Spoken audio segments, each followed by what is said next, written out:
بسم اللہ والحمد للہ والصلاة والسلام علی رسول اللہ۔ دنیا میں مسلمان اتنی سنگین حالات سے گزر رہے ہیں اور اہل حدیث ہیں کہ اپنے مسائل میں الجھے ہوئے۔ میرا خیال ہے کہ یہ تو ایک تشہیر اور پروپیگنڈے کی بات ہے۔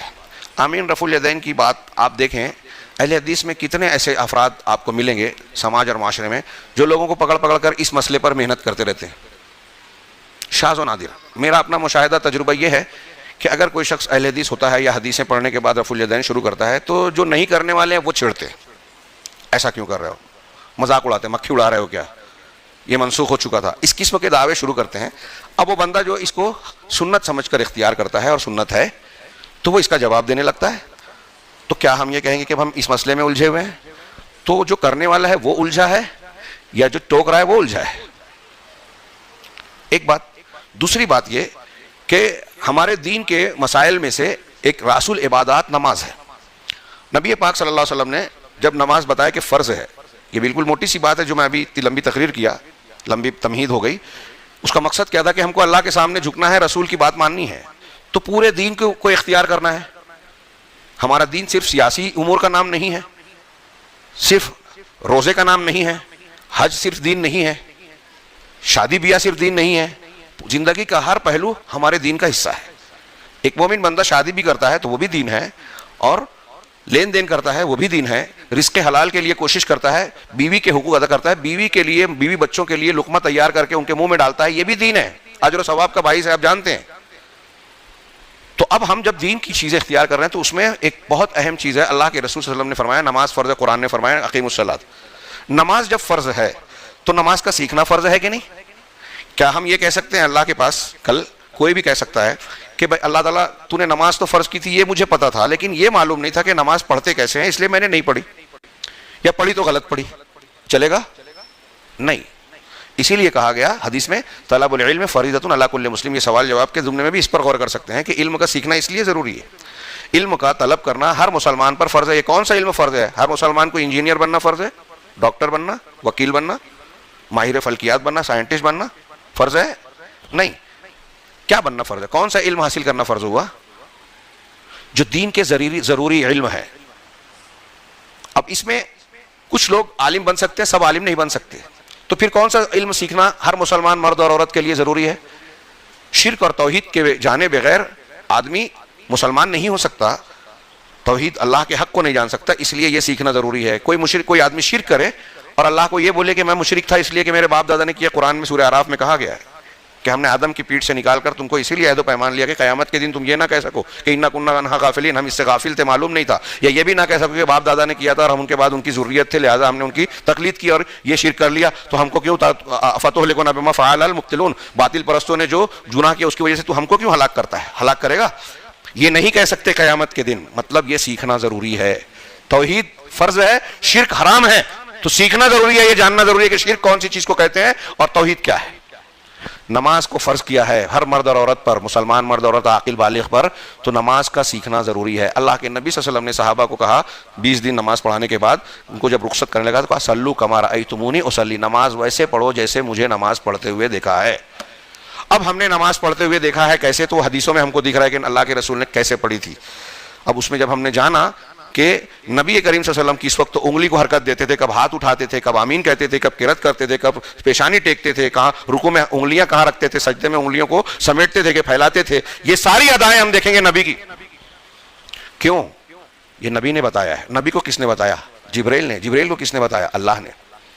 کہتے ہیں موطا امام مالک کی روایت ہے، یا اس میں شرح میں نقل کی علامہ زرقانی نے، کہ جس رات معراج ہوئی اللہ کے نبی صلی اللہ علیہ وسلم پر، نماز 5 وقت کی فرض کی گئی، دوسرے دن جبریل علیہ السلام آئے اور 5 وقت کی نمازیں پہلے ٹائم میں پڑھائی، دوسرے دن آخری وقت میں پڑھائی، اور کہا کہ نماز کا وقت ان دونوں کے بیچ جو 2 دن میں نے پڑھائی ہے۔ یہ والی حدیث تو ہر وقت ہے، دین والی جو ہے وہ صرف موطا میں امام زرقانی کی میں نے پڑھی ہے۔ تو جبریل نماز کا اتنا اہتمام، اتنے بڑے بڑے مسائل ہیں، آپ یہ بولیں گے جبریل علیہ السلام اس میں الجھے ہوئے ہیں کہ اللہ کے نبی صلی اللہ علیہ وسلم کو آگے نماز پڑھائیں؟ 2 دن نماز پڑھائی تو طریقہ بھی بتایا، ٹائم بھی بتایا کہ وقت ان دونوں کے بیچ میں ہے، اس سے نماز کی اور اس کے طریقے کی اہمیت کا بھی احساس ہوتا ہے۔ ایک بات تو پتہ یہ چلا کہ یہ ہمارے دین کا حصہ ہے، ہم دین کے حصے کو جو جس سے متعلق ہے اس کو اہمیت دیں گے۔ اور اگر رسول اللہ صلی اللہ علیہ وسلم سے کوئی چیز ثابت ہے تو وہ چیز ہلکی نہیں ہے.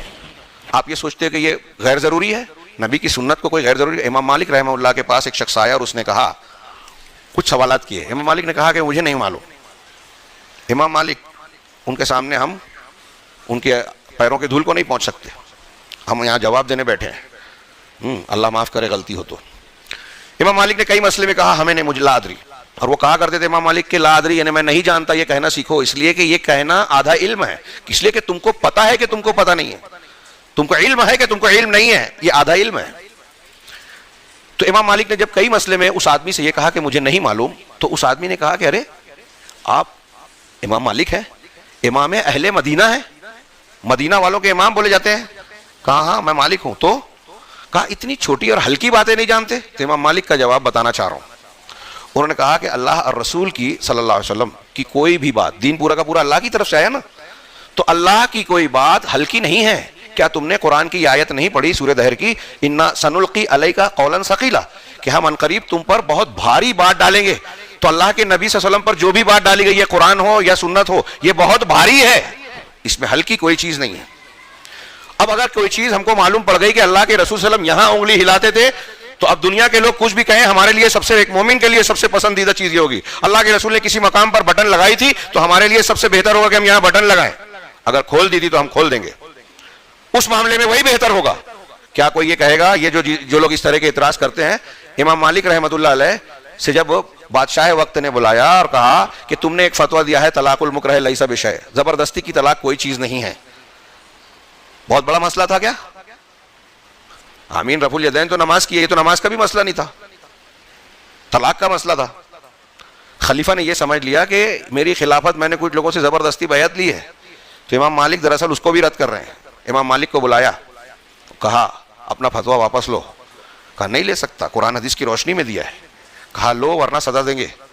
کہا میں کیسے واپس لے سکتا ہوں جبکہ میں نے حق بات کہی ہے, ایک سچی بات میں کیسے غلط کہہ دوں؟ کہا ہم سزا دیں گے. کہا منظور ہے. امام وقت ہیں, امام مالک, آج کا ہمارا کوئی عالم ان کے آس پاس نہیں پہنچ سکتا, بڑے سے بڑا امام کیوں نہ ہو وقت کا. ہاں, امام مالک رحمۃ اللہ علیہ کو منہ پہ کالک لگائی گئی, مونڈے اتار دیے گئے. امام مالک کے مونڈے اتر گئے, اس کے بعد ان کا ہاتھ مرنے تک نہیں اٹھتا تھا. اسی لیے آج مالکی لوگ جو نماز پڑھتے ہیں نا, آپ دیکھیں گے حرم میں تو کچھ لوگ آپ کو نماز پڑھتے کہ نیت نہیں باندھتے, رفع دین نہیں کرتے, وہ ایسا سمجھتے ہیں کہ یہ امام مالک کا مسلک ہے, جبکہ امام مالک کا مسلک نہیں ہے. امام مالک کا ہاتھ اٹھتا نہیں تھا, تو ان کے بعد شاگردوں نے ان کا یہی موقف نقل کر دیا, تو آج مالکی اسی پر عمل کرتے ہیں. موطا میں انہوں نے نیت باندھنا بھی نقل کیا ہے, رفع الیدین کی حدیث بھی نقل کی ہے موطا امام مالک میں. تو امام مالک کے مونڈے اتار دیے, منہ پہ کالک لگائی, گدھے پہ بٹھایا اور شہر میں, بستیوں میں, بازاروں میں گھمایا. لیکن امام مالک شرمائے نہیں, دبے نہیں, واپس نہیں لیا کہ یہ تو چھوٹا موٹا مسئلہ ہے, کیا اس میں الجھنا. دوستو یہ ویڈیو آپ کو کیسا لگا؟ اگر اچھا لگا تو لائک کیجئے اور اس چینل کو سبسکرائب کیجئے. اگر برا لگا تو توبہ کیجئے, کیونکہ آپ غلطی پر ہو.